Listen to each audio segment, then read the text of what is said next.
Well, the first thing I did when I read it, I was like, it was the middle of January, so I'm like, oh, wow, I wonder where we're going to do this. And then, they were like, oh, no, New Jersey. You're doing it at the pool in New Jersey. So I was like, wow, okay. And that was the subject of a lot of debate. I have to tell you, we were thinking about the weather. I'm sure you were. Did you hate it?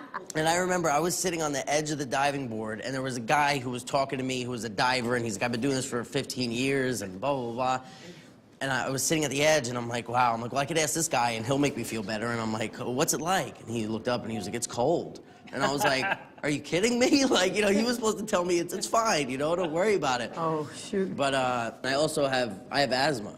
So I was like, I got to put a bag over my head and tie a rubber band around it, and then jump in freezing cold water. And, it was definitely, it was good because it gave me, so much like anxiety, and I was just, it was a very weird day, but like you said, people were crying, and it was real. Yeah, we all knew what the outcome was. We knew you don't kill yourself ultimately, but particularly we got to the scene where Jim jumps in the water and pulls you out, and I don't think there was any acting at that point. He literally had to pull you out. Yeah. So all of that emotion and huffing and puffing was absolutely real. Yeah. And watching that play out in front of you in real time was just so moving. And Timmy yelled cut, and you look around and half the crew was crying. Well, I remember.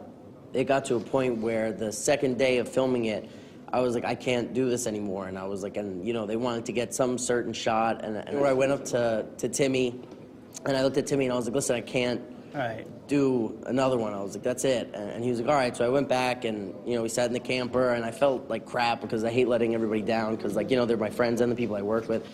And they were like, we want you to come up and try something one time. Just try it for us. And I was like, so I'm like, fine. So I get, out of the camper, and I'm so pissed off. And I get up there, and as soon as I, walked onto the set, everybody just turned around and started clapping. Aww. And it was just, yeah. Wow. And I was just like, I felt like I was going to cry, and I was like, oh, my God. And everybody just came over, and they hugged me, and they were like, we're so proud of you, and that was so amazing. And they were like, now get the hell out of here and, go home.